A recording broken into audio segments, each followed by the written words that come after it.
Hey And we're guys. live. All right, welcome to this live stream Google Hangout. This is in support of our live streaming page. We're trying to hit our Indiegogo goal here in about 30 days.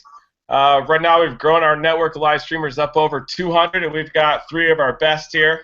We've got Aaron, Rodney. We've got Seth right there. He doesn't stream, but he is the mastermind behind it. So Seth built it from scratch with his own bare hands. Seth hand built a computer at the age of 4 years old. I've been told that. So we're just going to talk about some stories, some live streamed events and storm chases from the last year or two that we've streamed live. We'll take your questions too through social media. Seth will be taking the questions, and I think we should probably go around to each of us and say where we're from and how long we've been storm chasing, and I think the number of tornadoes we've seen. I always add, usually double it or triple my number. That's the one I go with. And maybe also how you got into storm chasing, and maybe that'll fuel some more questions. I've always started with Aaron Rigsby over there in Ohio. I'm in New York City now. I'll be heading back out to Oklahoma next week, hoping for a winter storm, maybe a nor'easter this Sunday. But Aaron and I both chased the Buffalo Lake effect event too, right? We have that correct. Yep. That was wild. It's probably one of the craziest snowstorms I'll ever see and have ever seen, even living in Ohio. Oh yeah. But, yeah, we actually we were live streaming up there for a little bit until we lost data coverage for whatever reason.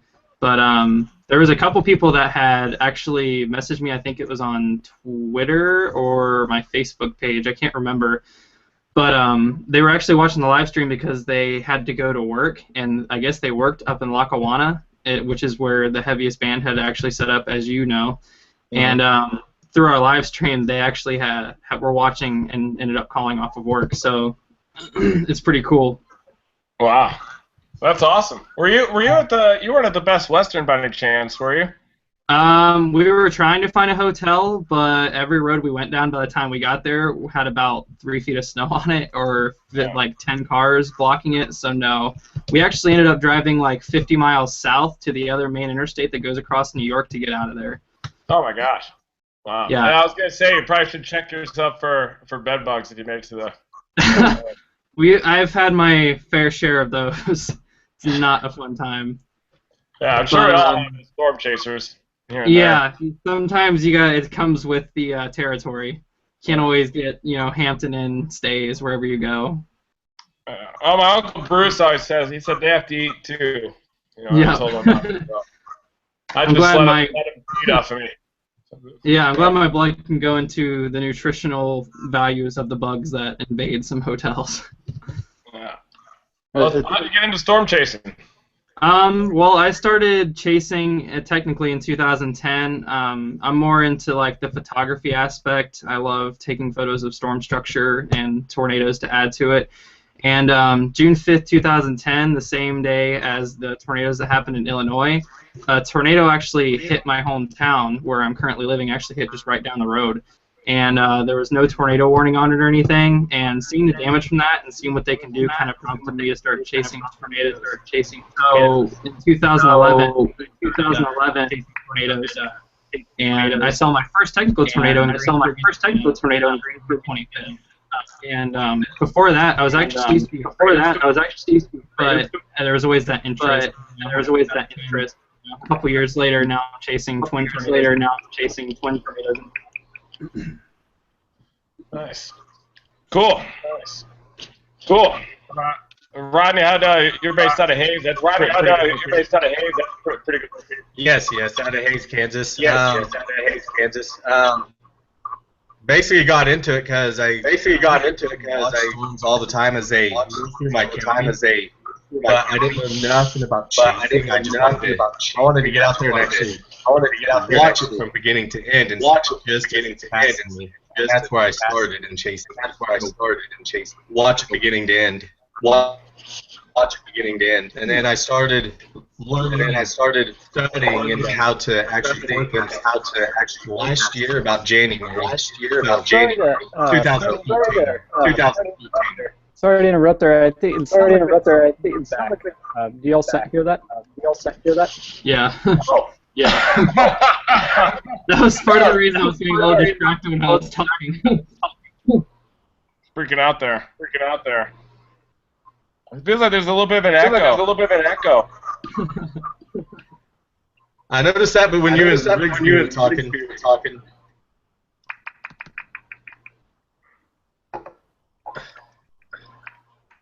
Do you hear it now?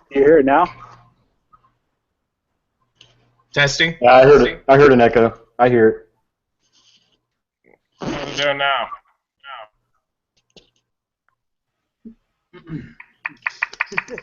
Sounds good to me. When no one's talking.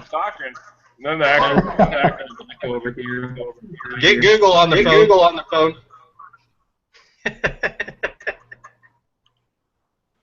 Can you still hear it? Yeah. Huh. Well, that's twice. Like. The good thing is everybody gets 2-1 for this one. Sounds like an announcer.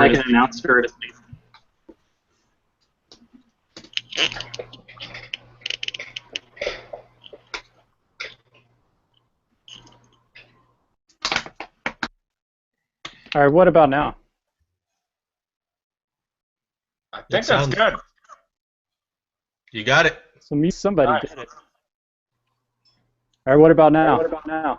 There, echo's back. Now it went back. I think it's Aaron J. Jack. Let me see. What about now? Do we hear it now? I don't hear it. And now. Yeah. Yeah, it's Aaron on your side. All right, let me fix it. I'll mute myself and fix it.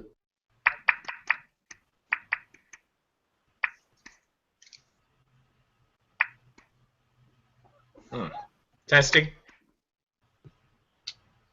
That sounded better. But while he's working on that, go ahead, Rodney, if you want to start over kind of what you were talking about. All right. Reed, you were asking why you got into... Yeah. Rodney's based out of Hayes, Kansas out there. I know that as storm chasers, we all know Hayes really well. Stop at the Walmart there a lot of times, too. Perfect position, though, for Southern Plains storm chasing. Definitely. What got you into storm chasing? You got Applebee's, you got Golden Corral, everything right there. Oh, yeah. What got me into it, like I was saying, was for years I'd just wait for those sirens to go off, and then I'd hit the edge of town up on a hill, and I'd just watch them go by.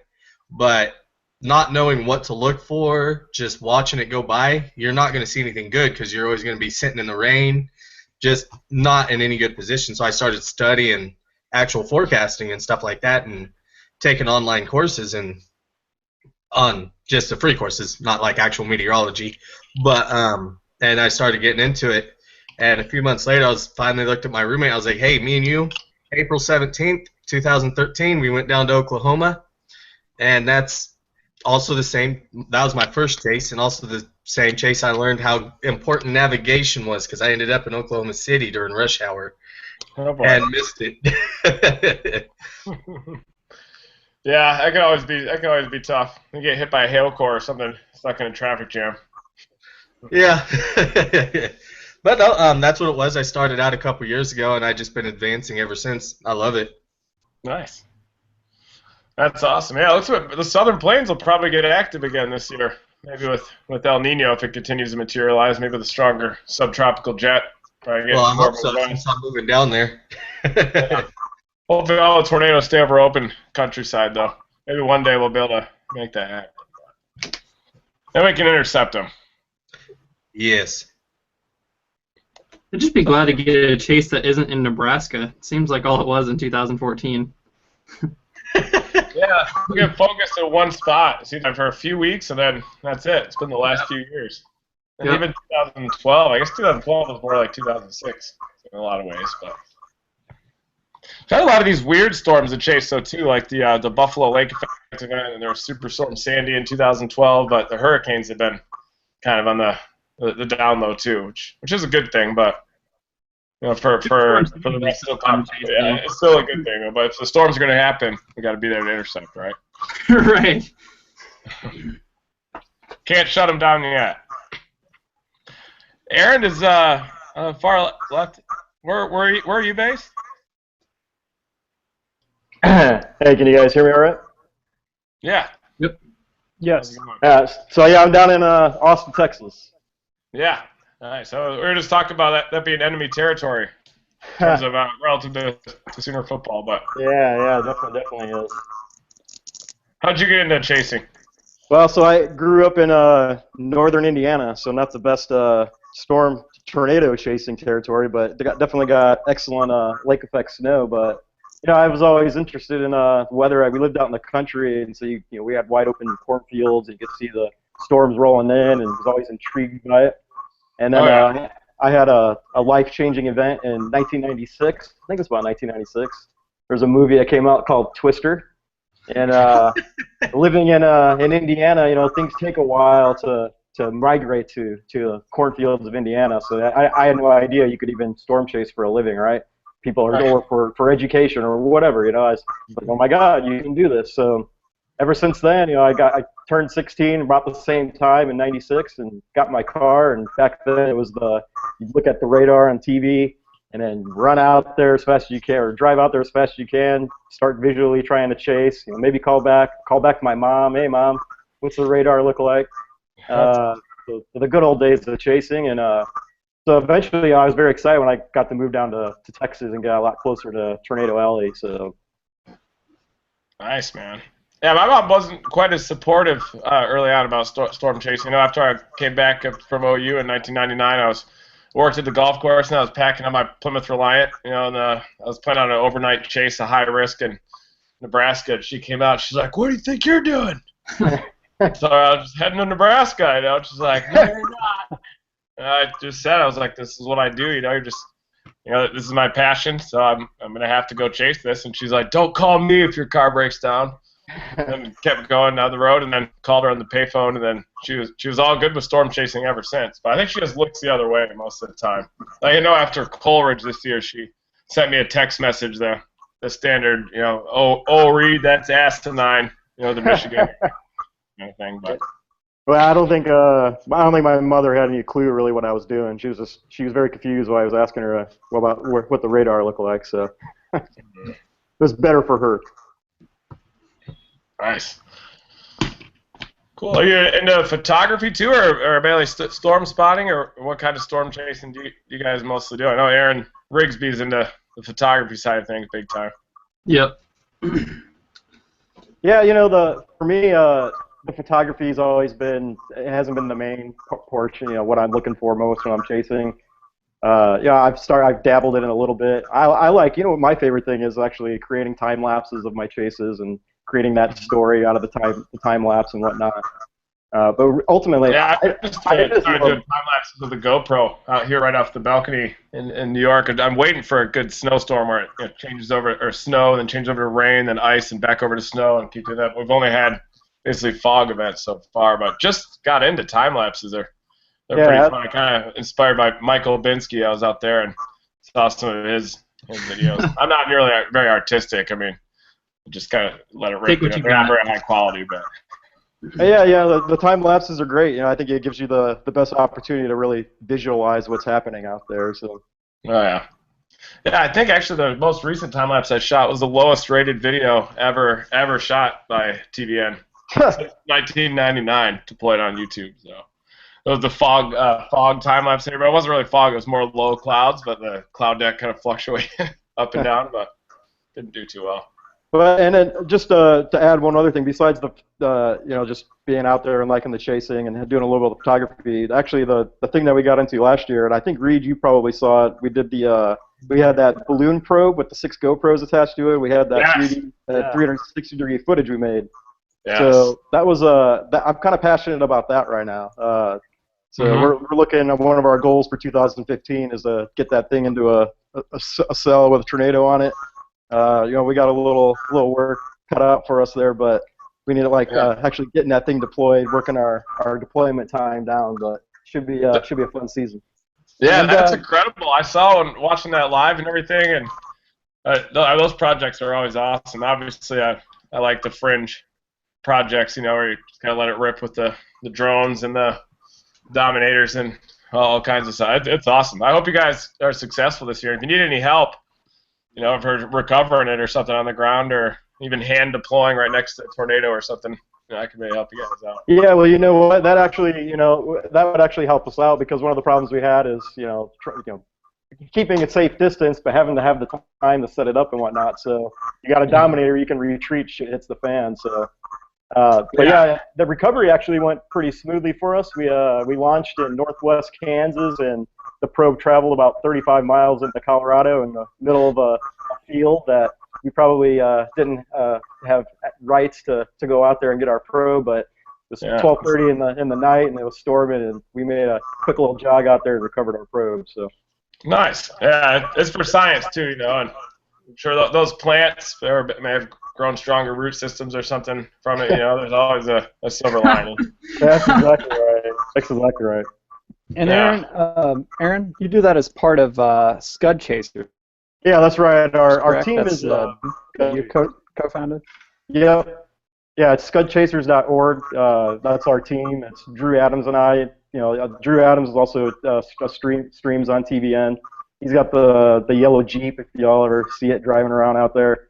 But yeah, but our parent company is veteranhands.org. We're doing a not-for-profit where we're training veterans to have job skills, and one of the things we want to do is train veterans to be able to run our storm tours that we eventually want to really get going full on. So that's a great idea. Exactly. The veterans are the ones that are under pressure. They can handle that intensity. So definitely. Mm-hmm.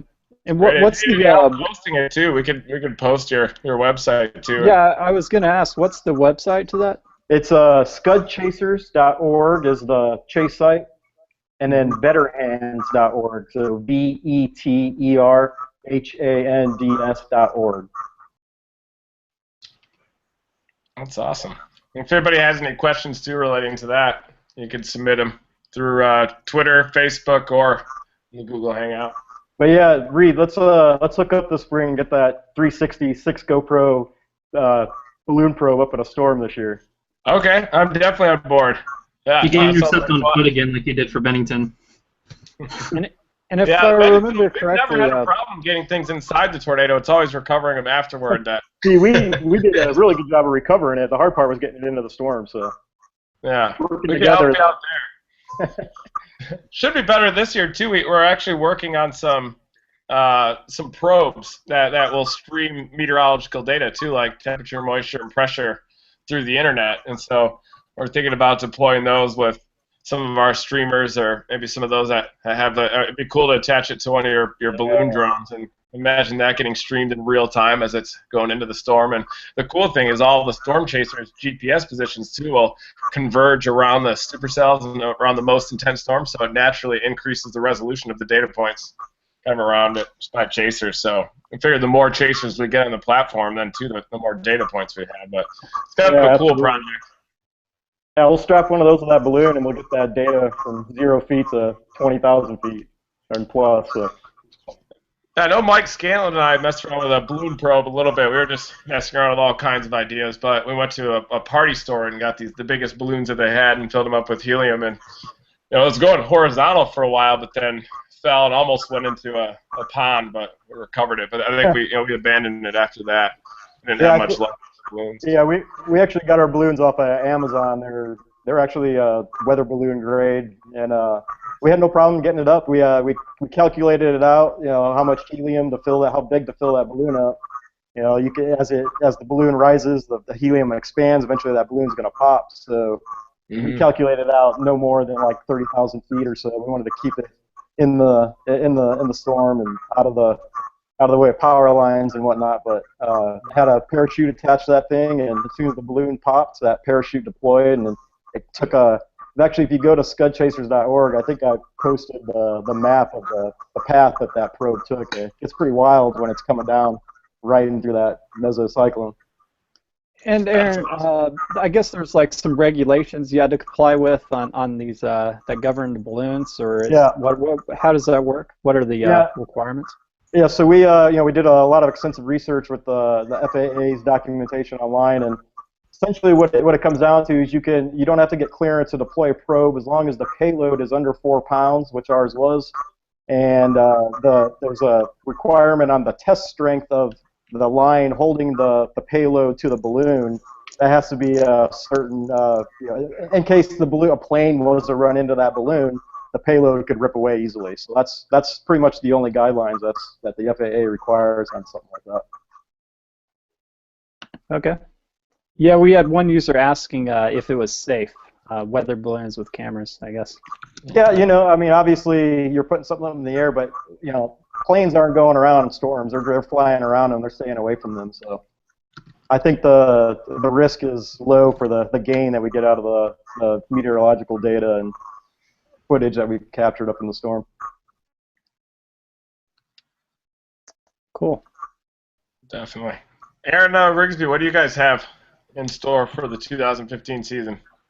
Well, we have some plans that we haven't released yet, but what we're going to do, it's kind of similar, not like his exact idea, but similar to Mike Blinsky. I think that's how you say his last name, video. We're going to take the GoPro Hero 4s and basically when there's not tornadoes, do time-lapse video of storm structure and put it into kind of a time-lapse video to show, instead of like monsoons, show supercell structures. Because as far as I know, I don't think it's ever been done before. There's been time-lapse videos here and there of like of a supercell, but as far as putting like a 4K video together of supercell structure, I don't think it's ever been done before. So that's kind of what we're planning on doing. There's a couple of things that I'm not sure if I can talk about just yet. But as far as like the 4K video, yeah. Nice. So yeah, we actually. Say that again. What do you have in store for the 2015 season? Taking everything I've learned about photography and really blowing it out this year. I forced myself to shoot an all manual and everything. I just took up photography in April of this last year. I'm going to take what I wish I knew now is what I wish I had when the season started. So I'm going to hit the dry line mostly like I did this year and get those LPs as good as I can. Nice. Awesome. Yeah, it should be. I bet the southern we'll probably get some more northwest Texas chases maybe this year, that more active subtropical jet. It seems like back in the early 2000s we were chasing down in Aspermont and Seymour, Texas a lot more. Texas is one place I haven't seen too much of chasing-wise, just northern in the Panhandle. Been there a couple times in the last 2 years, but that's about it for Texas. You guys never chased up in Canada? No, I no. want to. I'm getting my passport this year, so that's hopefully on the to-do list if weather cooperates. Yeah, it's amazing up there. That's my favorite place to chase. I mean, back in 06 and 07. I remember watching it in 05, I think, online, and there'd be reports on the Environment Canada site, like a farmer in Medicine Hat reports wedge going 500 yards away from his, or 500 meters away from his barn or something. I saw all those reports. There were a bunch of them during that year, so I'm going to head up there, and then we packed up a Hyundai Accent and then drove up there for that Manitoba one. If we would have driven or went the eastern route through Grand Forks, and we would have just by chance seen the Eli tornado too on June 22nd, but I didn't even know that setup was happening because it was so subtle, but we just would have by accident gone up through Winnipeg, seen that one, and then maybe not even chased the next day and probably missed that one altogether. But Was that like thin EF5 tornado that hit that factory up there? yeah. Okay, that's what I thought. Yeah, there were a bunch of the Amish people, I think they were riding around on their bikes, shooting video. They're actually shooting video of it too, which was pretty amazing. But some of the most amazing video I've ever seen. And that thing was incredible. Probably had wind speeds of 500, 600 miles an hour in there. Debatable though. Seth, you got any questions coming in? Yeah, here's a question. People are asking what kind of vehicles these chasers chase in, or what do they prefer to use? Let it rip, guys. So maybe just go around. Aaron Rigsby? I personally prefer chasing in an SUV just because of room-wise. There's more room to put your laptop mount in, more room to move around when the situation is kind of chaotic. But as far as like economical goes for gas prices, I mean, with gas prices the way they are now, I'm fine with anything. You can give me a big van and I'll chase in it. But gas prices are like $4 a gallon. Ford Escapes are pretty nice. They have like they have a smaller tank. They're pretty good on gas mileage, but they're still technically an SUV, so there's still a lot of room to move around in. Mm-hmm. I'm starting to go back toward the like 40 miles per gallon type vehicle, like the small sedan. Like, I think it's going to be cool again, kind of to go back to the beater vehicle. We've kind of got trended toward the armored vehicles, so it seems like things kind of go in cycles. So we'll kind of go back toward the 1985 Plymouth Reliant days, maybe, and duct tape will become more popular in vehicles. Who knows? Well, it looks like Dick McGowan's pretty good at driving those things through mud puddles. Yeah, Jim was ridiculous. He was taking that Toyota on those mud roads like it was nothing. Yeah, it looks quite cuts fun. through like a hot knife through butter. I don't think you could see any bit of that car through that mud. We passed you guys in this like mud road, and I see Dick in the Toyota. I think it's a Camry or whatever, just sloshing through this mud road like it was nothing. Yeah, a little blue button. Yeah, yeah. Yeah. Scaled was he's actually might join us tonight. He's for sure going to be on there Sunday. He's watching right now, so everybody say hi to the Scamp Man. Remember his vehicle there in Storm Chasers? It was in 2009, April 26th. We pulled up right behind him. All our shooters were folks in the back end of his vehicle, and it said Severe Hail Intercept Team in the back. It was all kind of funny. It never caught it, though. It ended up making the show and everything. But we had to go around him, and the big tornado. It was the Roll, Oklahoma one, the second big one that crossed the road. But it was hard. You couldn't intercept that little rope and then also intercept the big one that crossed. It was impossible. You just went like 110 miles an hour. But of course, we never would do that. We just keep it right at the speed limit. Go over the speed limit kind of forecast road, I think. But no, aside from economics, but the best vehicle I've ever chased in is probably front-wheel drive car. I had a VW Golf that I chased in, and for all the room in the vehicle, I had the back end like an SUV, but I still had the front-wheel drive vehicle that would pull through mud real nicely.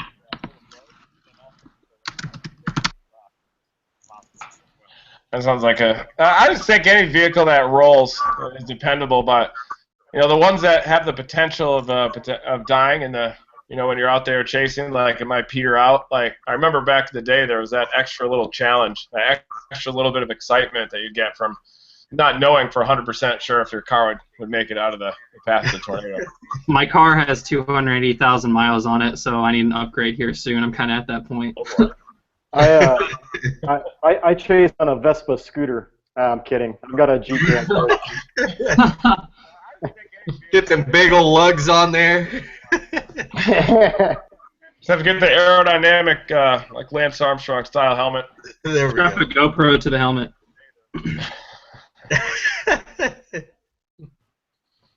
You guys tried out that new GoPro 4 yet?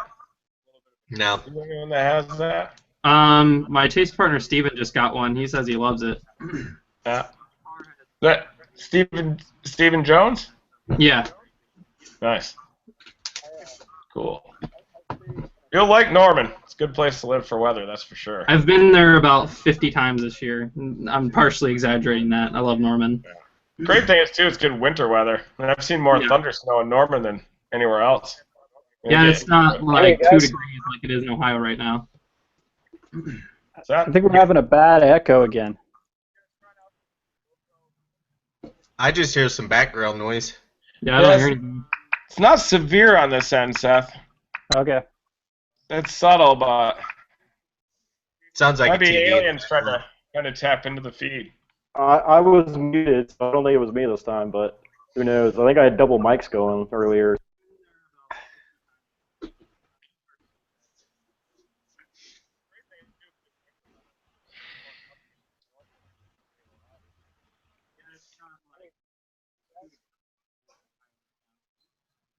How's it sounding now? Try to be as still as possible to make it look like a still image. No, we're not talking. It's actually frozen. We don't get out much as storm chasers, so.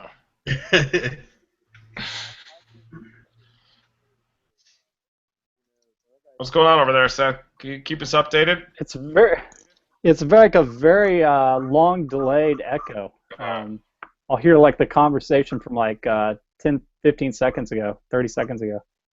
It sounds better now. I don't hear anything now. Yeah. How many of you guys were chasing during the twin tornadoes in Nebraska? It's still going. Everybody? Uh-oh. Bad. I missed it by about 50 miles. I stayed positioned in Iola, Nebraska. Yeah. And checking the mesoanalysis, and me and my buddy were like, nope, we're just going to stay planted right here. Everybody's going for it.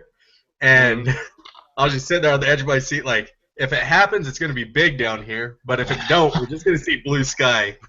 Yeah, it happened. I'll say that storm went off faster than any storm I've seen. But Bennington was right up there with it, but that storm, when we were approaching it, looked like a nuke had hit Norfolk. Oh, yeah. Remember, too, there was that initial one that tried to get going. It almost got surface base, those initial towers, and then there were those other ones that were getting routed back to the southwest that took off, and I think those ones kind of became the... I'm not going to lie. Stanton tornado was down fast. It was even before it was tornado warned, right? Wasn't it already on the ground? Yeah, actually, when we had gotten there, we got there right before the initial Stanton tornado touchdown, and I saw the wall cloud, and I was wondering if I should report it, and we were like, no, let's give it a few minutes, and then a few minutes later, a stovepipe tornado was on the ground, and that storm, when we were driving out, or when I was driving out to Nebraska that night, because we have to drive all night, and that morning when that line went up in Iowa, or in Nebraska, I was getting a little nervous that there was going to be another 2014 bust, but once we cleared that shroud of rain and severe thunderstorms and saw the moisture pumping in from the south, it finally felt like a chase day. Oh, yeah. It happened fast. Yeah. Happened earlier than I thought it was going to. I remember seeing the top of the wedge, the clear slot and everything, and I was actually telling Cantori, I was like, wedge. And he's like, yeah, I know, it just got tornado warned. And I was like, no, wedge right now, I'm looking at it. And, even Seth questioned my report. Remember, Seth? No? Hello? Give him 15 seconds. You kind of cut out a little bit there. I didn't hear you. What was that? I was saying, do you remember that when you questioned my report there, that first tornado in the twin tornadoes day? Oh, I thought you were joking at first. Yeah. Yeah. That was wild too, because there was like those crazy sheer horseshoe vortices going around the meso, like the barrier-shaped meso going up. Mm-hmm. That was a weird day. It was like what do they call it? Incomplete cycling, I guess. The wind shear is so strong and the streamwise vorticity is so perfect, or something. I guess that the rear flank downdraft isn't strong enough to totally choke off the circulation. You just have these ongoing long-lived occlusions. Apparently, I was reading about, but it just seems like the stronger tornadoes take a little longer to dissipate. What's that? The fact that they both wedged out eventually boggles my mind and like rotated around each other. Yeah. It was weird. They're like ropes. You could look up, but there are wedges below cloud base, but you could still look up and kind of see the occlusions all the way up. Yeah. I love those like occluding all the way, but then at least in the middle of nowhere. But yeah, we were trying to actually deploy probes ahead of the Pilger circulation. We almost got hit by the first tornado when it was first touching down because we thought it was gusting out the RFD and then it would cycle further northeast. So we were kind of abandoning further east and had this surge out of the south like 100 miles an hour, almost blew the vehicle off the road. And then looked behind us and there was a tornado and they were radioing from the follow vehicle. Donovan was telling us, and I didn't believe him. I was like, yeah, sometimes those gust-nados can look like that. That's what I said in the radio. Turn around and just see this big tornado on the ground. Yeah, 4 tornado later. Oops. Yeah. We were going to go to deploy, but then ran into the damage at Pilger and so stopped and helped out there with the recovery. But Yeah, from our view, you couldn't really tell that it hit Pilger. It looked like you could see the debris and stuff in the air. Like we weren't where Dick was, where you could obviously see that it was. We were further back, and we thought it passed north of town and was just hitting some like barns or something. And then I didn't know until a few hours later that Pilger had actually been hit because we didn't have any data over there. Hmm. Yeah, that was insane. You'd see all the circulations on radar, and then Coleridge was the next day, I guess, and then I was driving home during that. That sucked. I got to like Indianapolis, I think, when I heard about the Coleridge. Yeah, and the cap was holding the whole entire day. So, hold 1 second. Okay. That was another not so good day for me. I had that morning on the 17th of June. I woke up in Lincoln. And I was forecasting the event, and obviously Iowa would have been a little bit too far, the Iowa corner there by Nebraska, the Coleridge.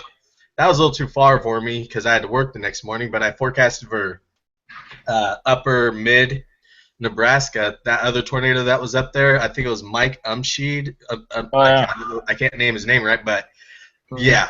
Forecasted that exact spot at touchdown. That's the only time I've ever done that, and I missed it because I wanted to go home so I could sleep for work. Oh, man. I could have stayed up all night and just suffered through work, and I could have seen it. Wow. Those one-night drives home and working are brutal. Yeah. Yeah. I think I've worked a 9-hour shift. I'll be right back, guys. 30 seconds. And just say goodnight to the missus. You guys can take questions from Seth real quick. Be right back. All right. Okay, here's a question. Is it expensive to stream in HD? And it kind of depends. I mean, for one, it's pretty hard to stream in HD, depending on what you define as HD. I was going to ask, is that even possible to stream in HD? Yeah, I mean, if you're in a metro area, you can usually do it with a single LTE modem. It depends on again how you define HD. Like we're talking.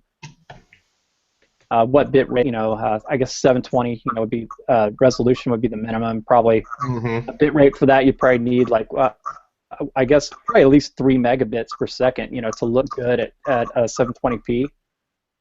So LTE. I don't know usually what you get. It's hard to get a consistent speed.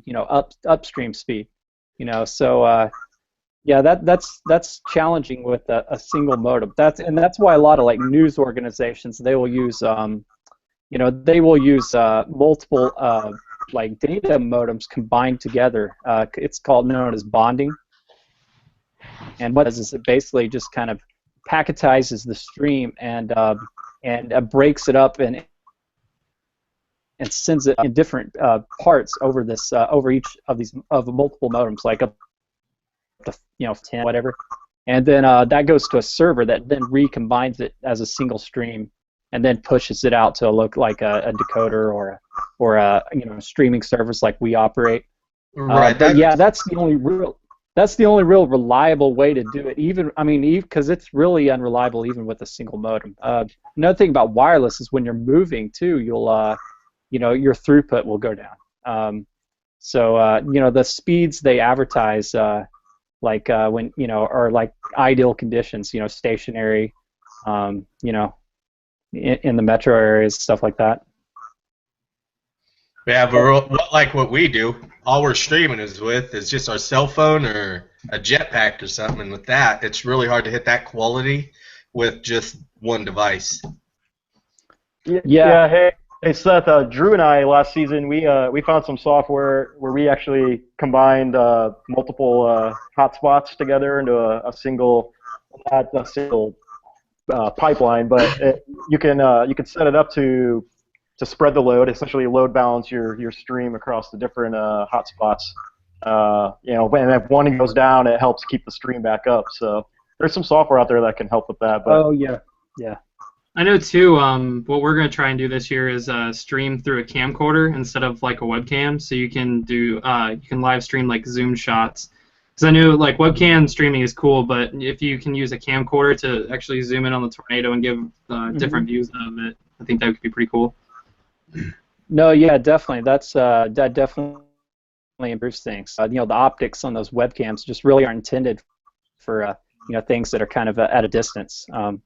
So yeah, and of course you have to have the capturing device, you know, to do that as well. Yep. That could really improve things a lot. And I believe the device Aaron Jack was talking about, it's a kind of or it's a router, right, that lets you use multiple. It doesn't let you use more than one modem at the same time, but it will basically kind of do a failover, correct? Well, no, it's actually just software that you run on your laptop, and you can. I forget what it's called. Drew, if you hear this, I think he's watching. Text me what it's called, but yeah, it's actually just software. There's no hardware other than the laptop that the software is running on. I'll get you the name of it. Okay.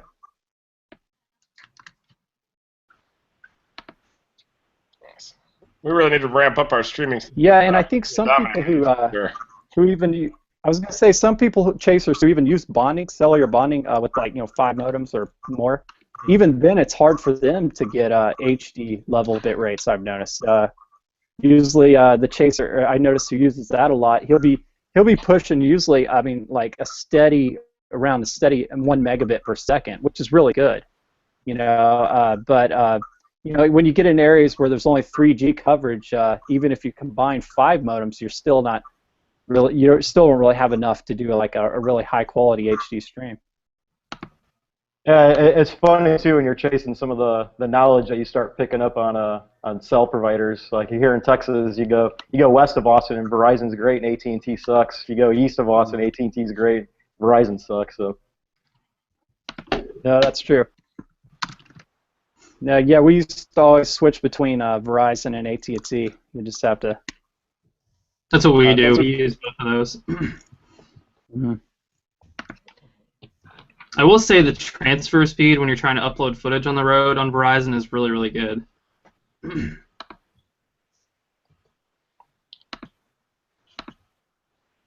Here's somebody asking about using a GoPro for streaming, and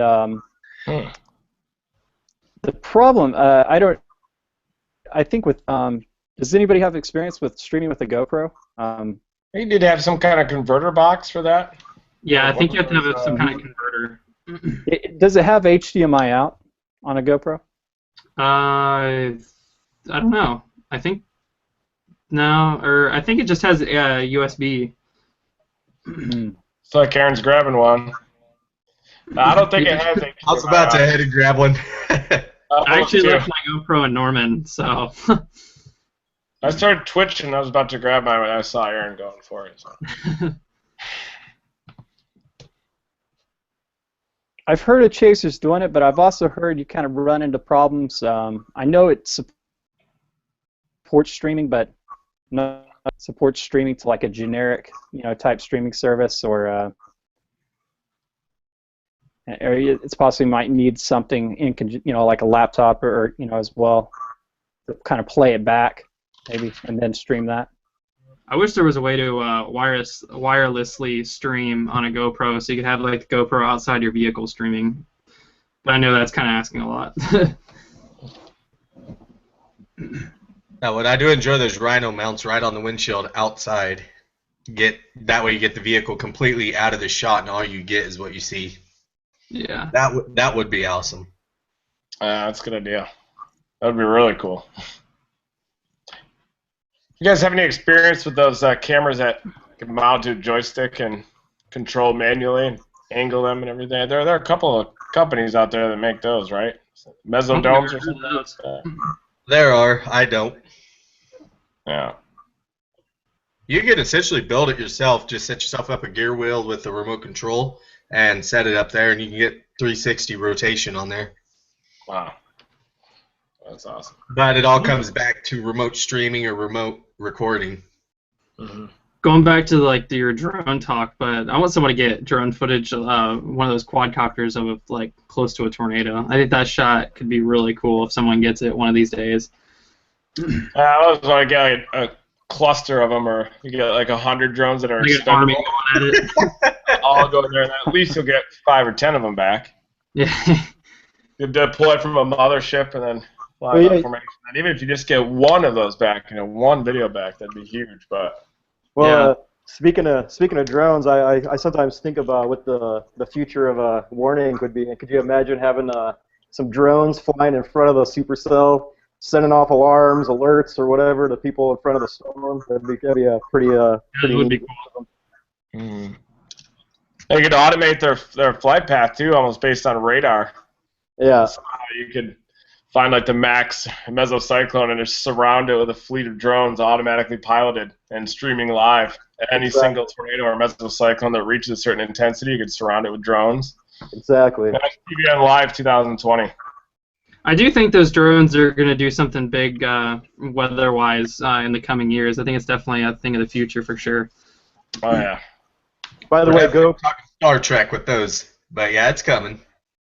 GoPro It'll does be a step function too. It'll be like there's not many drones, and suddenly they'll be everywhere, just all over the sky once the floodgates open. Steph, Won't be you're weird interested to in worry about anymore. It's going to be flying drones. too, right? You can chase out just from the TVN command center there, TVN Live HQ. You just fly a drone around. You wouldn't even have to leave. I don't think we can afford that kind of drone, Reed. Not yet. Well, maybe not ever, but eventually. You could just leave an IOU for someone that'll make it for you. We could have maybe like a lot of expendable drones, just like the little ones. Just gotta wait till they're affordable. It's like phones. I never had a cell phone the first 4 or 5 years. Everybody did, and suddenly they were cheaper. So.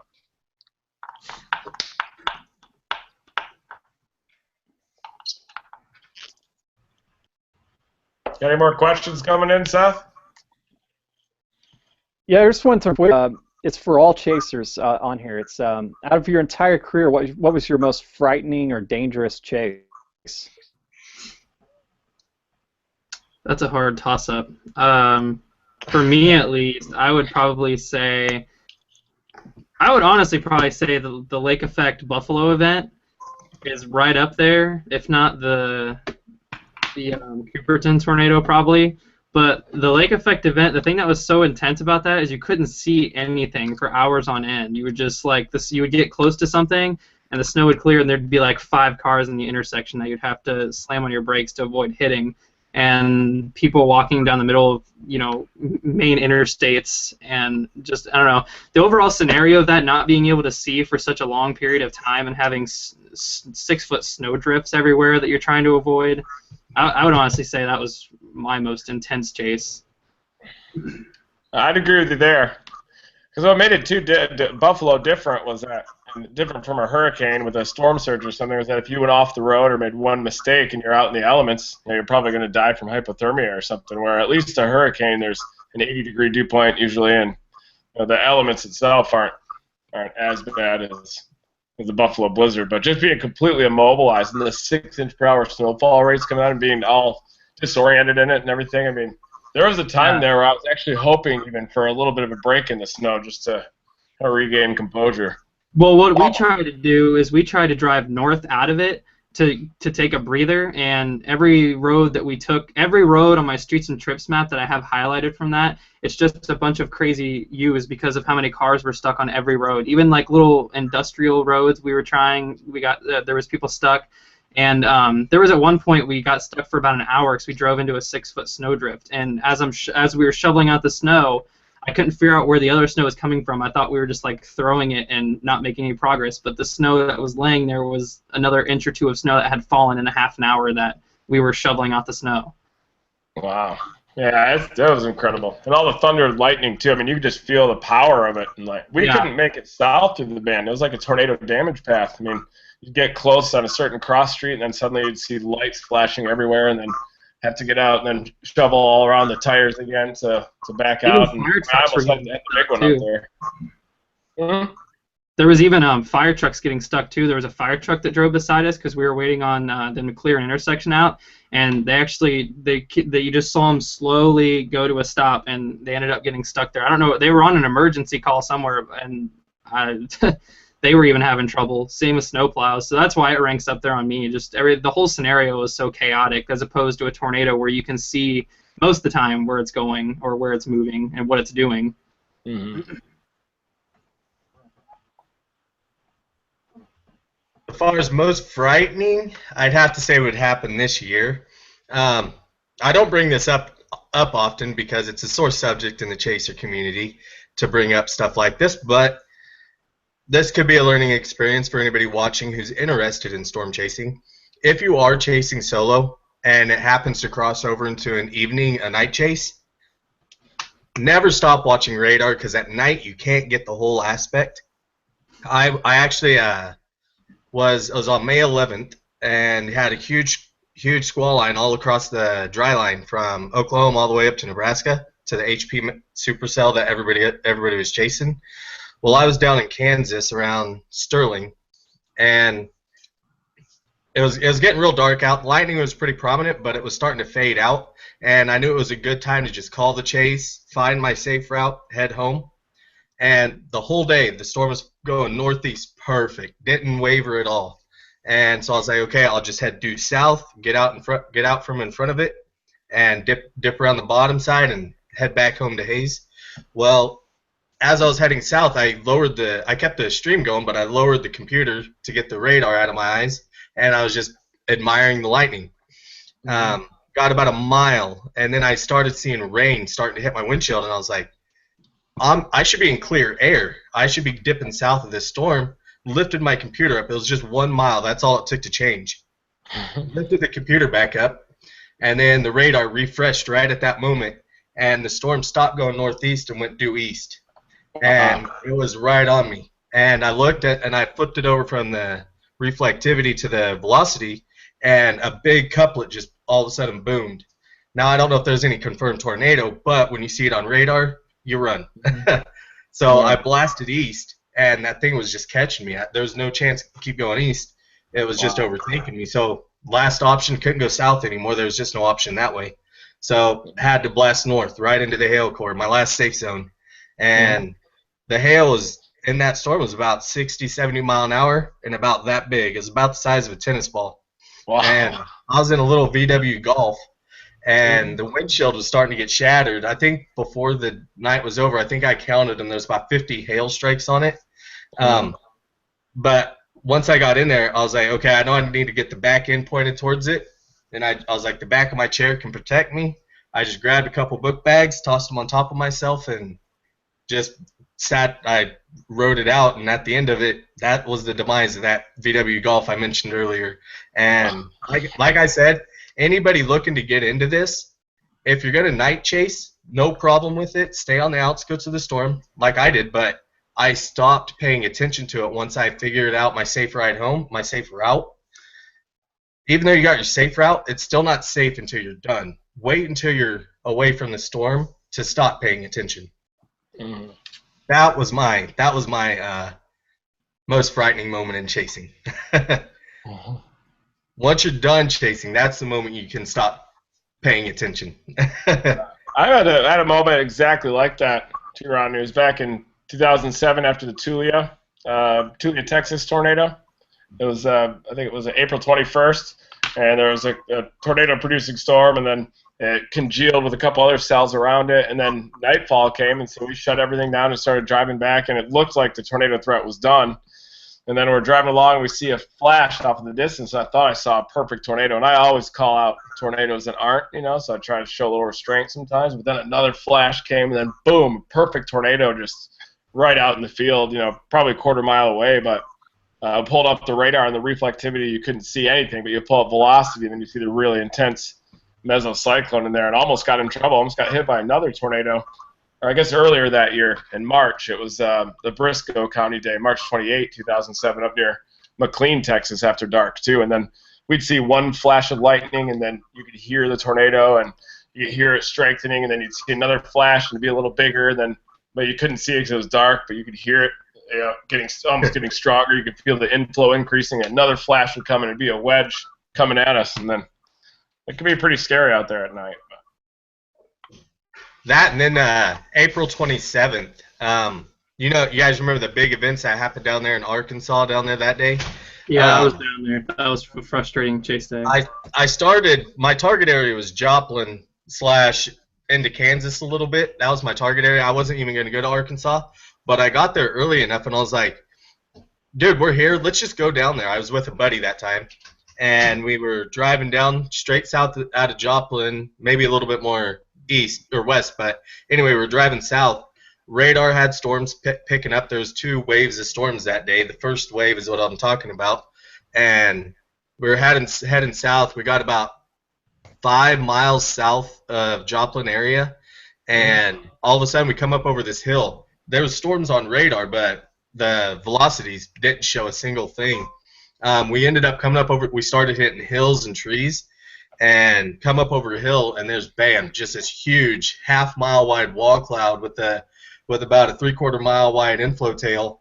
Didn't even register on radar, but we come over a hill, and there it is coming right at us. Wow. And that's when that was the first and last time I ever tried to chase in the Dixie Alley. I was like, nope, we're going back to Missouri. Go back to the target area. Yeah, Dixie Alley is a tough place to chase, that's for sure. But I'm convinced Northwest Arkansas is about as close to it comes to being impossible to chase. That was awful. Yeah, those rock faces right up next to the road. Yeah, mountains. At least you'd be safe. Like, the tornado came through there. Tornado behind the mountain over there. Are you looking down on the wall cloud? Yeah. And we had some of those issues too. I was chasing with Maria out in the southern Appalachians near Cumberland Gap, and it was impossible. We'd be above the cloud base, above the LCL levels, up into the mountains there at 2,000-3,000 feet, and then come back down into scenic overlook. And then that's really the only chance you have, I think, in the Appalachians is through scenic overlooks. But it's definitely doable there, looking off to the east or west from the overlooks. We started near southern Ohio that day. I was with Alec that day, actually, and we got a tornadic supercell like 5-10 minutes from my house because we ended up going back north where the boundary kept lifting up, and it was like completely out of the outlooked area. That day was overall pretty downplayed. No, not really downplayed, just disappointing. Yeah, it was a tough one. Yeah, it seemed like there was a little bit that big MCS kind of the morning of too that figured out the middle area. Then you had tornadoes north and south of that area, kind of in the unfavorable wind shear, and a bunch of HP monsters. But story of 2014. Yeah. I think for me, in general, pretty much any storm chasing around the Austin area, it's very hilly. They call it the hill country around here. It's cell connections very spotty, no good visibility. So anytime I'm in and chasing around there, there's always a little level of intensity and fright there, which is probably a good thing to have. But a specific chase, it was probably Heston, Kansas in 2012. We got a tornado dropped down there. I think it was probably April 16th, 2012. That event itself, that specific tornado itself wasn't the scary part. The scary part was afterwards, after the chase, we were hot back on I-35 and we're headed south towards Wichita, and three supercells fire up, and they all tornado warned, kind of forming a triangle around us. So we're looking at radar, just trying to make sure we position ourselves, in a safe location. And but yeah, I mean, it was quite an intense situation. The winds howling out of one cell and going to the other cell was there must have been 67 mile-an-hour winds, sustained winds, but it was a slightly scary experience, but it was also a pretty very memorable and awesome memory. So nice. Do you have any scary moments deploying the balloons? What are some intense moments doing that? Well, what's scary when we're deploying that balloon is we've got a 5-foot, 6-foot tall helium tank that's all metal, and we're in the middle of a wide open field. So the lightning, getting struck by lightning was always on the mind the entire time. So that would be a bad, horrible scenario. it would be bad, but you know what? I'd go down doing what I love, so yeah. it wouldn't be all that bad. You never know, you might get superpowers or something too from. Yeah. Yeah. Just fly into the tornado yourself.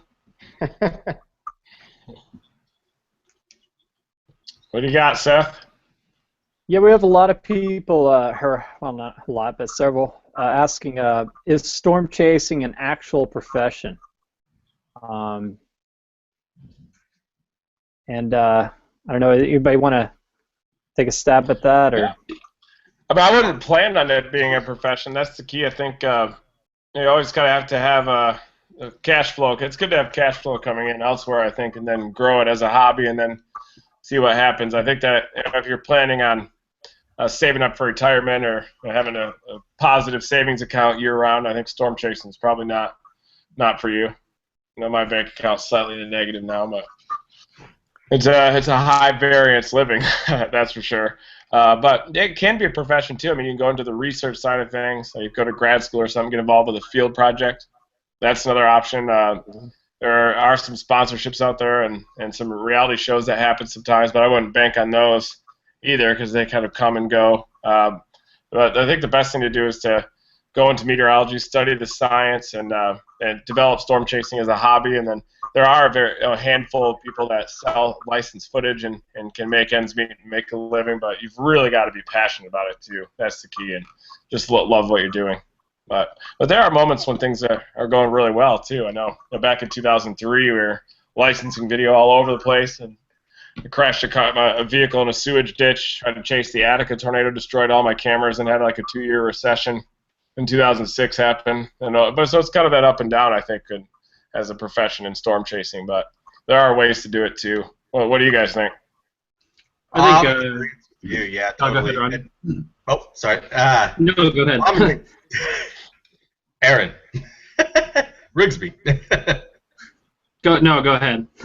I was gonna say I'm in agreement with Reed all the way. If you're in a spot to where you can chase all year round, I mean, it starts out as a hobby, definitely, and that's still what it is for me. I do stringing also and put footage up, but it's going to take a long time to build the repertoire it needs to be a profession. I mean, like he said, you can sell footage, but you're also going to have to back yourself for so long that it's going to be expensive at first, no doubt, because you're going to have to chase. What's the motto? Chase everything, never stop chasing. Yeah. You have to. If you want to make it a profession, that has to be your self-paid hobby for a few years. It definitely does. Yeah. Yeah, I'm definitely in agreement there. What Reed said too about the passion goes a long way, especially when you drive. Well, I mean, for me personally, it sucks driving to the plains and busting because I'm driving clear from Ohio. But if you have enough passion, you can take anything anywhere pretty much. 2011, I started with chasing with just an iPod, radar scope, and every McDonald's Wi-Fi that I could find, and now a few years later, I've licensed some footage to media companies and stuff, and had footage sold and been featured on some news stations. So, storm chasing is my passion. I am working on taking it places, but for now, it's still my hobby, and I'm perfectly okay with that, as long as I don't miss setups. Yeah. Yeah.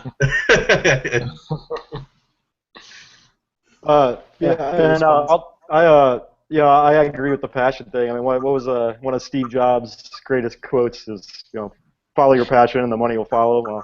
Well, we'll see if that's true. But as far as I mentioned earlier about better hands, that's something that we're trying to do, is to see if we can't create a profession that is storm chasing and training these veterans to have that job skill and taking them out to have having them take tourists out under with scud chasers and whatnot. So yeah, that's definitely something that we're trying to do with that idea. So maybe it will be someday for sure. A definite thing and not just a hobby jumping over to a profession type thing. You thinking about moving up to Norman too? Maybe getting out of Austin? You know what? I would love to move to more Norman in that area, but man, there isn't a lot to do there other than chase. A lot more than there is in Hays, Kansas. You know where I want to live? I was looking. I want to buy a headquarters for Scud Chasers in Greensburg, Kansas. The famous location of the EF5 tornado that went through there, and it was 2007, right? And I'm impressed with that community and what they've done post that tornado. They're starting to, they're trying to Greensburg, Kansas. They're making their city green. They've got their own wind power, that's power in the city and whatnot. So I love Greensburg, Kansas, just for that fact. And there's not much to do there either, but I definitely want to chasing headquarters there any day. Yeah, that's good middle ground too, but might be shifting north with time. Yeah, right. So I just remember that drive from, or is it Saskatoon, Saskatchewan, down to Norman was a lot longer than it looks. Or you'd have something up near like Dickinson, North Dakota or something. For geographic purposes, at least. Geographical middle ground. Yeah, I remember the drive. Oh, go ahead. Oh, I was just going to say, I remember doing the drive from Marysville, Ohio, clear down to almost Mexico this year, and that drive was brutal. And that's why I was actually looking towards... Speaking of brutality. What's that? What are some of the worst drives you guys have ever done? Oh, God, there's a lot. I think my worst was probably the Pilger Day, honestly. I didn't sleep for, I think, almost 40 hours by the time we took like a 2 or 3 hour nap on the side of the road somewhere. That was just awful. That was miserable. I remember one time a all-night drive through Iowa. I was sleeping in the back seat and then woke up and had bugles smashed all over my face and had like an acne breakout that was several months long from that. But shows you when you eat bugles from a gas station that you're definitely not putting something good into your body. You can just make a bugle NATO in front of the live stream. Yeah. I don't know if they sell those anymore, honestly. Well, I don't know about distance travel. I've traveled thousands of miles in several days, but I think the longest chase session without sleeping for me was when last June we went one of our balloon probe deploys. I had to work Friday, and Drew Adams of Scud Chasers, he had off at that time, and he drove up to Wichita. And Saturday morning about 6 a.m. I hopped on a flight up to Wichita. He picked me up at the airport. We drove all the way up to Nebraska. There was looking like that was going to be the target area. Didn't actually ever, nothing actually fired up there. So we headed back southwest into Kansas, deployed that probe, 35 miles into Colorado, 3-4 hours trying to look for the thing, and then we immediately turned around and drove all the way back to Dallas, Texas, all straight through. I hopped on a flight, flew back down to Austin. I was back at 3, so it was like a 6 a.m. Saturday until 3-4 in the afternoon on Sunday. But that was definitely adrenaline pushing me there. Nice. Yeah, I think my worst was 2011, the Yazoo City one. We were chasing in the Panhandle a couple days before that, and then up in southeast Nebraska for a bust, and then drove all night down to Yazoo City.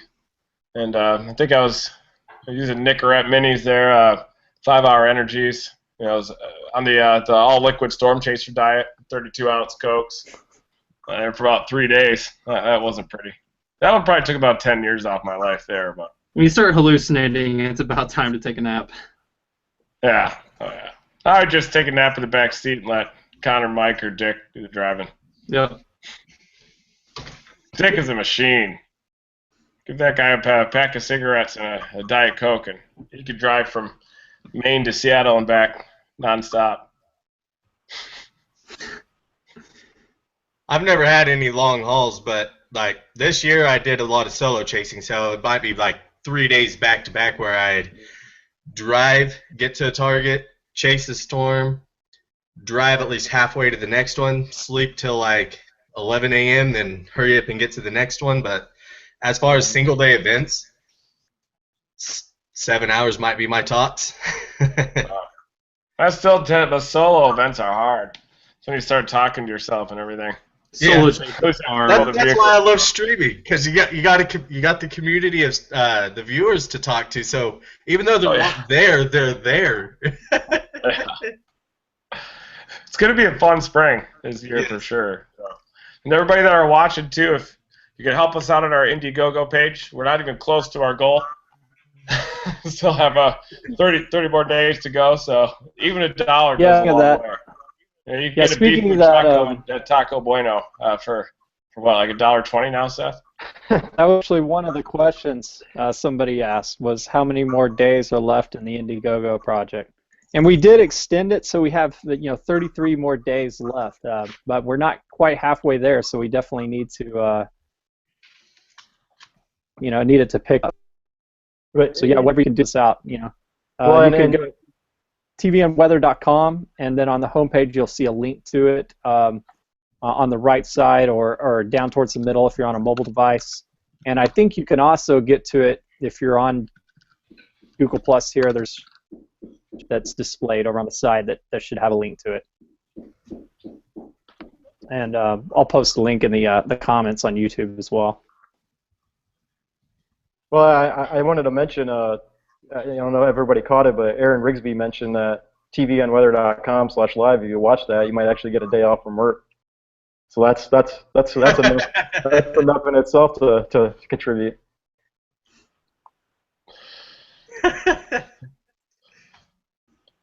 You get a day off for watching the stream? He mentioned that they were watching it and they noticed that the snow ban was coming their way and they got out of work. Yeah. I've had to make those dreaded phone calls to my work before to try and call off last minute. June 29th, the Iowa day, I wasn't really expecting to chase the next day in central Iowa, which ended up busting anyway. But I ended up calling my boss, and they're really understanding, and she was like, do you really think I'd make you miss tornadoes to come into work? So I was okay with that. I like your boss. Right? That was pretty cool. We'll see if I can keep the streak going when I move to Norman. I don't know if most will be that nice. Just got to find a new boss then, right? Yeah. Just keep hopping down the line until I find the right one. Nice.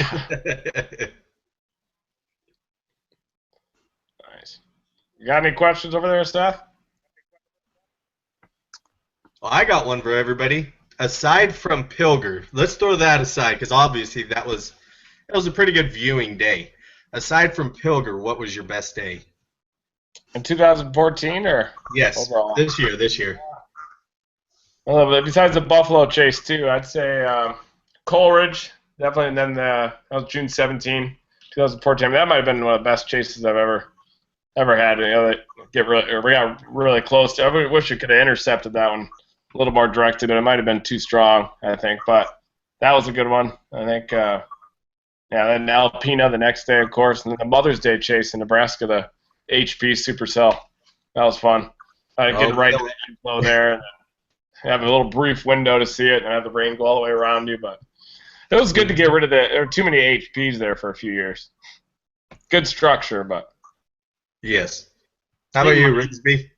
I think mine, aside from Buffalo as well, because since I missed Coleridge and Alpena because of work, but I would probably say September 1st this year, the little 2% kind of sleeper day up at the Kansas-Oklahoma border. I think that storm, I think it blew up like 10 miles to our north, so we watched that thing go from little cumulus to tower to full-blown 60,000-foot supercell. But the reason I like that day so much is because it was so marginal, and even when the MD went out, they weren't too confident about storms even firing because of the cap. And we ended up getting a really, really cool mothership supercell out of that, and even a brief tornado. And the lightning out of that was the most unbelievable I've seen. What'd you say? It had a beautiful wall cloud on it. Yeah, that storm was awesome. It's definitely up there, probably in my top 5 structure chases. So I like that day a lot just because it was so marginal and hardly anyone was up there. Mm-hmm. And it was the day before my birthday. Always a plus. Yeah. Finished it off down in Norman, I hear. Yep. Yeah. Oh, yeah. I heard about that one, too.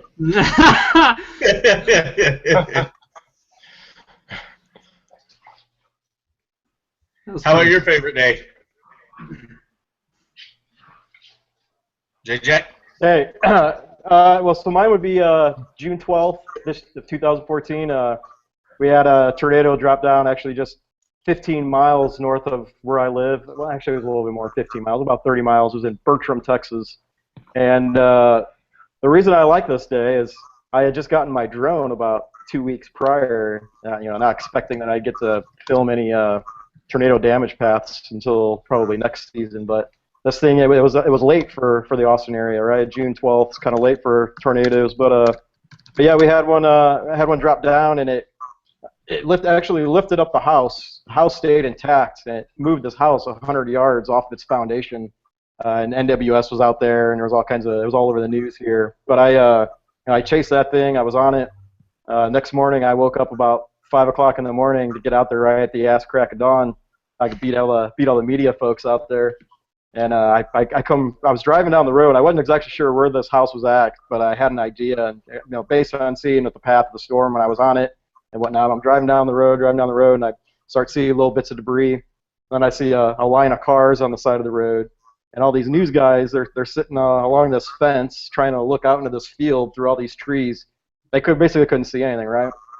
So I drive past them a little real slow, about 100 yards in front of them, pop out, and I break out that drone and set it off and zing it up into the air, and I send it out, and just, it was one of the greatest moments ever to watch these guys that are these professional newscasters that have been waiting out there all night to get some kind of footage, and I just zing this drone right over the top of them, right out to the house, get a great view of the damage path, turn it around, fly it back to me, grab it, hop in the Jeep, and I headed back to civilization, quote-unquote civilization, where I had some cell signal, uploaded the footage, and it was all over the news, all the news here in Austin and whatnot. So the look on those guys' faces to see, like, holy shit, what the hell is this guy doing? This is it was awesome. So. There's a huge benefit to that, though, too. If you deploy those right after it, imagine having a bunch of drones streaming damage paths right away. You could see where people can act, like where trees are blocking, the paths of emergency managers into damage paths. There's a huge value for that. Absolutely. I mean, you could also use it to try and find victims, right? To scan, like there's gas leaks and whatnot, and you don't want to get into the area. So there's definitely a lot of uses with the drones, and hoping to do a lot with them this season. So. Not necessarily hoping that there's going to be bad reasons, people being hurt that you have to use them, but hoping to get the drone out there and get some use out of it. So. No, yeah. Yeah, totally. Even on the after events, there's so much aspects to it because you can go out there, enjoy the storm, get the footage, but even in the after effect, there might be debris piled up to where you can't actually walk through it. You send that up, get real close, and scan over. It'd be definitely good for search and rescue afterwards too. Oh yeah, right. But like a camera that sees heat, so you can look for heat signatures and whatnot. Yeah, you could do some awesome stuff with that to save people. So definitely. Oh, yeah.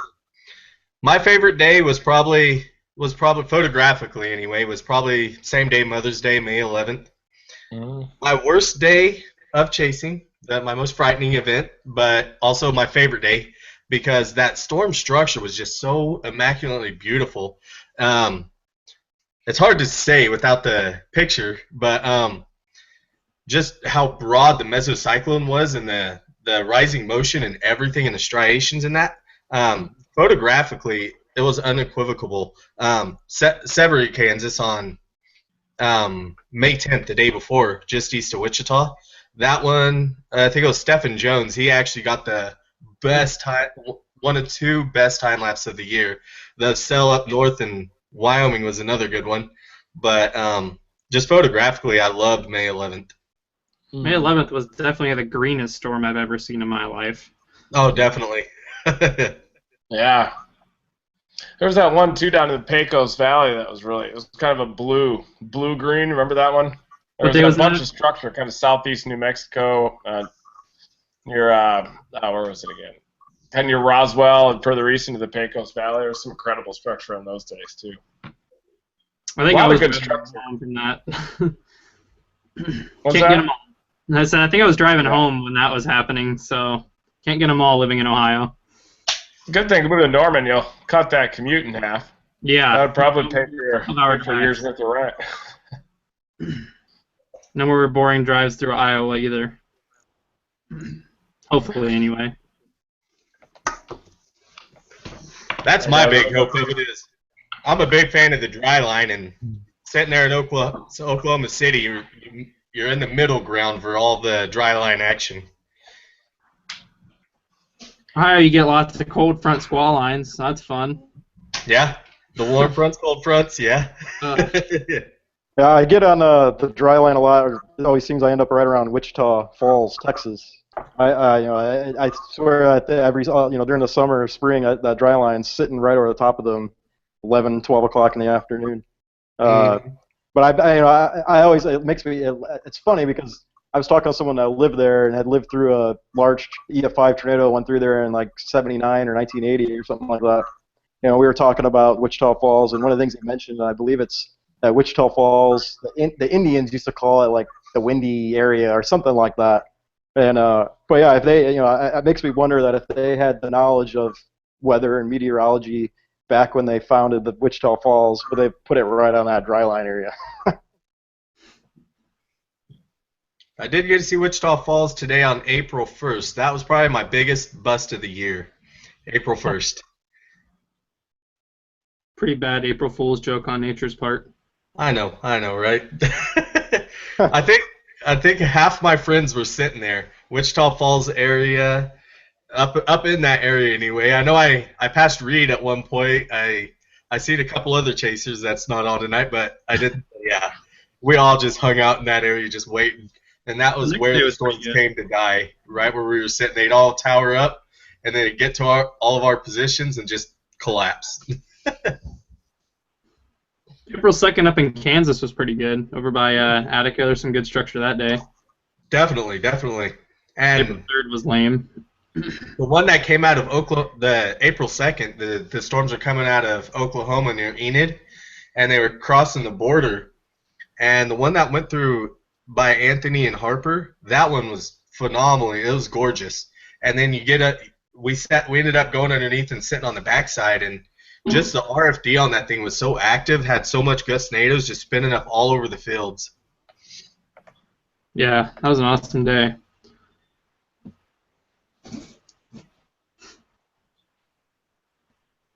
Any more questions? Yeah, here's somebody, Andy Barber is asking, the weather community is exploding in terms of supercell storm occurrences. Do you follow the Australian storm season, October through December, during the U.S. off-season? Would you ever consider chasing down under? Oh, I'd love to. I would definitely chase out of the country if given the opportunity. I have a couple friends down there that I bumped into on chases up here. They travel here every year, and I bumped into them once or twice and have a good relationship with them. Now they're they're actually living in Australia, and they're chasing year round down there. Then they move up, then they come up here for the tornado season up here. I'd love to go down there and check that out sometime in the off season. Could do that on the Pampas too, Argentina and Brazil. Yes. Good chasing down there. That place is going to blow up as a future tornado alley, I bet, where chasers go. They're starting to chase down in Argentina a lot more now, too, I've noticed, independently. Because when we went down there, nobody ever chased, and then now they're starting to a little bit more. There's a lot of good storms, I know. And it's very chaseable, too, especially like October, November. Up in Santa Fe province there northwest of Buenos Aires is a pretty good grid. And it's kind of like eastern Colorado further south. So it's doable. Is it Argentina? Is it Argentina that has that somewhere in South America, maybe Argentina, where they get basically lightning storms like every night? You know what I'm talking about? Yes. Yeah, and Mendoza. Oh yeah, northwest Argentina, I guess. Yeah, close to the tropics. Was it George Carunas that was covering that back in the day? Yeah, Mendoza too gets more hail days than anywhere in the world. Mendoza, Argentina, and I guess that's like a big wine country, so you'd see all these vineyards with nets and everything above them that prevent the hailstones from taking them out. There's hail a lot. It's like eastern Colorado where they roll off the Andes. The Andes are so sharp that it'd be like 400 or 500 feet in elevation right up to them, and they're really sharp up. So you see all this marshland, and dew points are like well in the 70s, even right up closer to the mountain range. So it's a really unique area. And there's the Cordoba range further east. It's kind of like the Appalachians, but a little taller. It's like this little circular clump of mountains, and those firestorms too further east. I think that's where the real big ones develop down there. Nice. Well, the one I was talking about is Catatumbo lightning, and it's in Venezuela. Venezuela, yeah. Nice. And 140 to 160 nights a year. That's on my bucket list as a storm photographer. That's definitely on the bucket list, just to go sit there for a week and just capture all of it. Absolutely. If you want to see lightning, just hang out with Randy Hicks, where the lightning hit the power pole right above him. Randy was just crashing at my house, actually. I just got a text from him. That's awesome. Every now and then I'll randomly show up in Norman, and he crashes on the couch. It's good to see him back out in the field again this year. I haven't met him yet, unfortunately, but from what I've seen online, he seems like a cool dude. His Lisa? The probe footage of Pilger was awesome. That was. Yeah. Guys, it's the best probe footage I've ever seen. I mean, Yeah. that guy is a machine, too. His stuff is Now- incredible. Is Yeah, this that thing the coming in outlaw? The outlaw chaser? Yeah. The guy We used chased to battle back in the day map selling too, I footage. think. He just showed there'd be one tornado report in the middle of Louisiana or something, and suddenly you'd see the video pop up on the Weather Channel and it'd be Randy. It'd be all.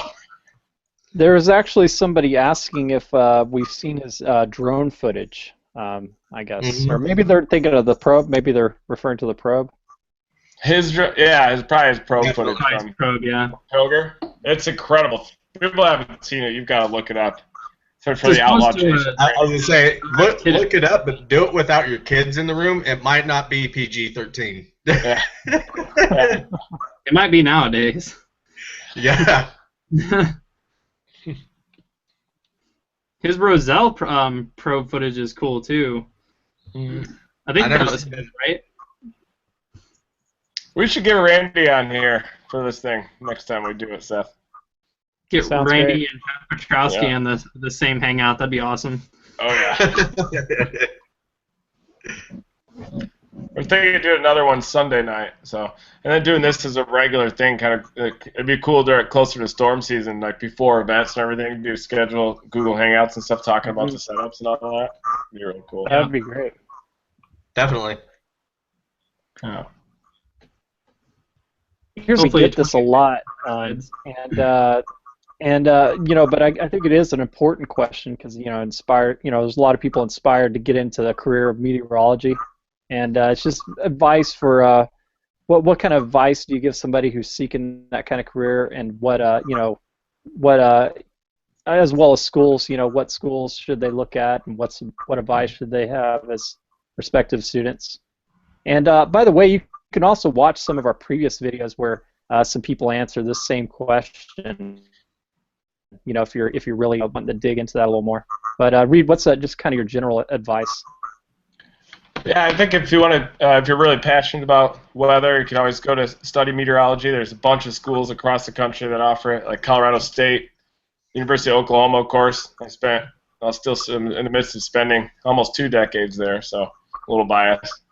Iowa State's a great one. Wisconsin, Central Michigan University. There's all kinds of. Penn State's another good one. Florida State's on the top there. Maria went there, so I'll mention Florida State, even though I'm a Sooner.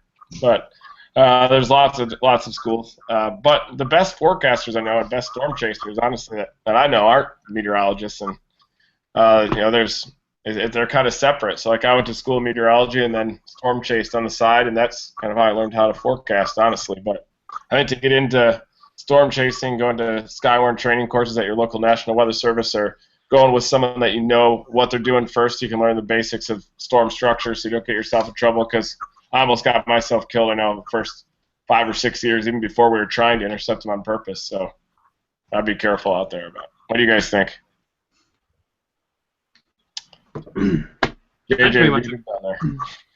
I'd pretty much agree with that from most of what you said. Also, another option is, too, if they're looking to get into the chasing aspect, I'd probably recommend taking one of the storm chasing tours, actually, because I know I've never been on one, but I would assume that they would give you some basic knowledge on what to look for on forecasting and chasing as far as positioning yourself to the storm would go.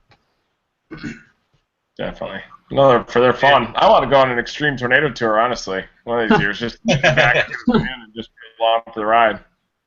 Technically, aren't you on there? Isn't the van following you around? I seen that this year when I seen you out and about this year. We always start off that way, and then somehow it's just chaos, breaking off in all different directions. Though we try to end up in the same spot afterward, but yeah, sometimes we follow them. Honestly, lost my confidence. I remember April 2nd, I was coming up on the road. Me and a buddy out of Wyoming, Josh Alesi, another chaser that streams on TVM. Yeah. We were coming down the road, and at first I thought there was a vehicle stuck, but it was apparently the TIV and the ETTs doing a photo op. I believe it. But to segue back on one big photo op, that's a whole wrap, you know, to next to a store with big smiles on their faces. had a big, huge Gus NATO. It was beautiful. I haven't seen the picture yet, but just our view of you guys there and the Gus NATO, it was good. Yeah. To segue off of the Skyborn classes, another good one that would be really good for people to get into. Skyborn, they'll give you a general basis of what you could really look for in storms. But if you really want to dig into it a little bit better, it's the same training, but it's a 2-hour course online. There's a Skyborn. If you Google search Skyborn METED, METED, there's a 2-hour course. It's free to take, and it'll actually dump a lot of knowledge on storm structure, actually what to call up if you actually want to call NWS. It really trains you on what to look for to make those calls. Nice. Yeah, I think doesn't the Spotter Network do something similar like that as well? Yeah. Yeah. I mean, and to add on, I mean, there's a wealth of knowledge on the internet. You can go to even the NWS SPC site. You know, they've got lots of information on there, and of course, lots of tools and whatnot. So, and if you're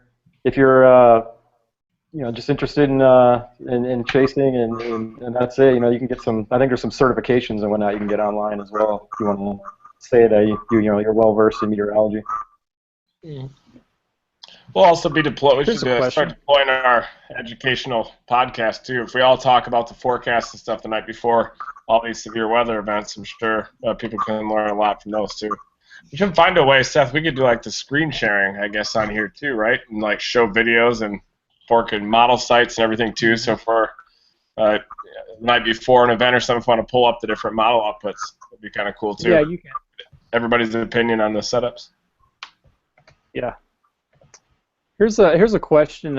What do you think can be done to improve safety for chasers? And maybe another thing would be to add, is storm chasing? Does anybody feel storm chasing is actually really dangerous? I guess, compared to other things. Anybody? I think it really depends on like the scenario as far as storm chasing being dangerous. Because I mean, people skydive, and obviously that's dangerous, but I mean, if you're chasing rain-wrapped tornadoes at night in the jungles of Alabama and Mississippi, then yeah. But, I mean, if you get on a classic tornadic supercell where it's well vented from the rain and you know where to be on the storm, I feel like it's obviously there's still a danger there, but, I mean, I wouldn't consider it the most dangerous thing on the face of this earth or even close to it because you can see where it's going and see where you're at to it, especially with today's technology. Definitely. To also segue onto what you said earlier, the good thing to do as a beginner might be to take a tornado tour group, get on those, learn as much as you can from them, plug into them. And they're on the downtimes, they're as bored as you are. Plug into their knowledge. They definitely love talking weather. I mean, we can do this all night if y'all would let us. Definitely try to plug into somebody you know, or buddy up with a chaser who you've seen that's been out for a while, and just plug into his brain and gain his situational knowledge on a storm.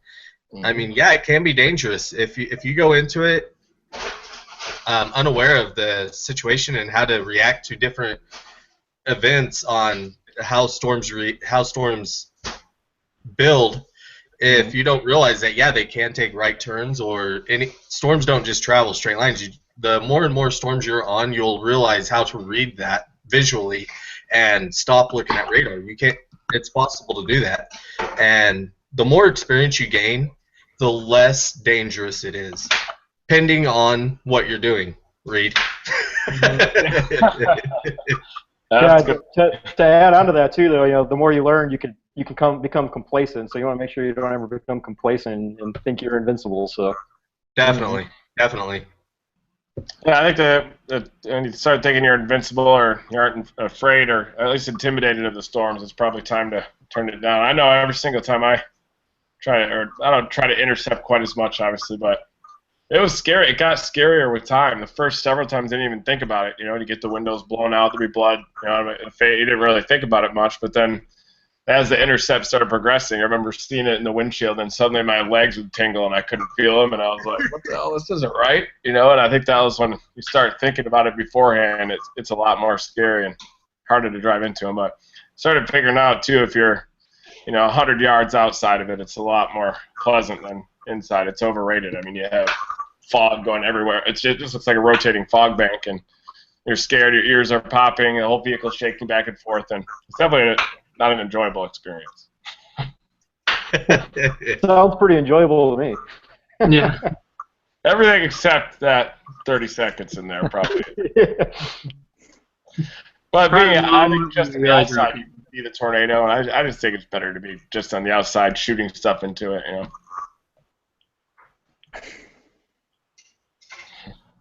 All right. Here's another question. I know we were talking about winter storms earlier. On your winter chases, what emergency gear do you carry and recommend? Well, I recommend and what I carry are definitely two different things.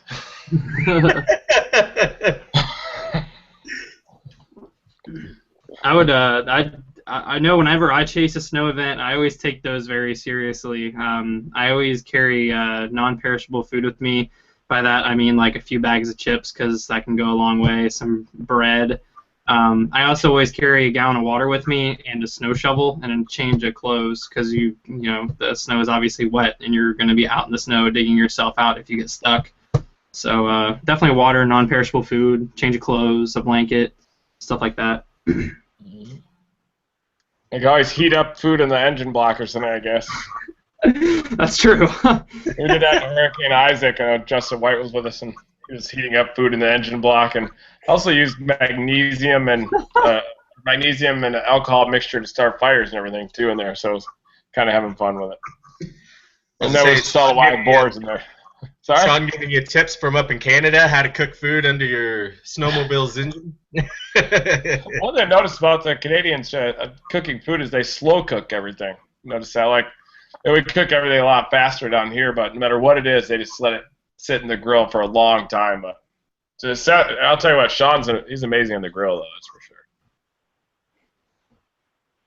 So you're saying bring a grill?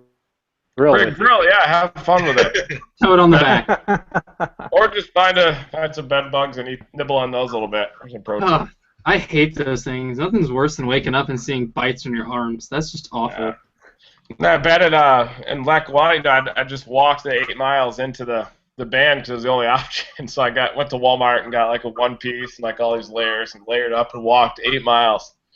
Finally got there, so I smelled like BO and sweat and everything, and laid in the bed, and they just all came out, hundreds, thousands of. I mean, imagine being a bed bug and just smelling that right BO smell. I mean, they're all going to deploy, instantly. So in 2 hours, it bites all over my arms. And you look at that little sheath that's along the base, and every little crevasse, there were hundreds of them lined up in there. And all different phases of their life cycle. Little larvae, like the intermediate cycle, where they're kind of half adult, like the bed bug. I looked up all the cycles and everything, and just got lit up. And the bites were all big in the arm and everything. But they got to look at the positive. We helped another organism sustain its life for a little longer. Yeah. J-Jack's just sitting down there in Texas what's snow? Yeah, lucky him. No. The reason I'm down here is because of snow. I was living in northern Indiana before. We get snowed in for 3 days at a time with no electricity and boiling snow for water and cooking stuff on the grill in the garage. So I've had my fair share. No more. But Noah Camp4 has to be urgently come out to cover a 33-degree rain event for 16 hours, and it's a slow winter. Yeah. I actually thought this winter was going to be a little bit like the last one as far as temperature goes, but obviously that's proving to be wrong. I'm actually a little worried that because this winter reminds me of what happened before the 2012 storm season, but I don't know if that has anything to do with it. But has me a little nervous that it's not very active.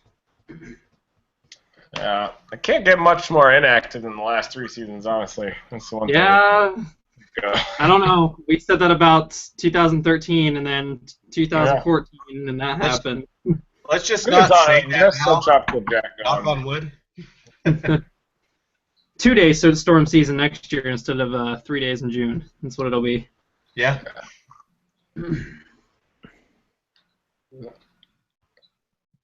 Any more questions coming in, Seth? Yeah, here's one. When dealing with chasing storms, what's worse, dirt roads or traffic? Dirt roads. I was going to say dirt roads just because of the fact that you can get stuck and there's no way out. But at least with traffic, it might not be moving fast, but at least it's moving. Being stuck in the middle of nowhere for hours on end really sucks. Traffic for sure. Until you get stuck in a dirt mud road, though, right? Then your opinion changes. Or you're in traffic, stuck on a mud road. Yeah. I want to take one step farther. You've had your share of find a clay getting stuck road. in the mud. I like challenge and adventure, so.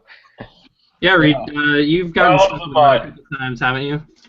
Yeah, I love the smell of mud too, especially the kind that smells nice and organic. Yep.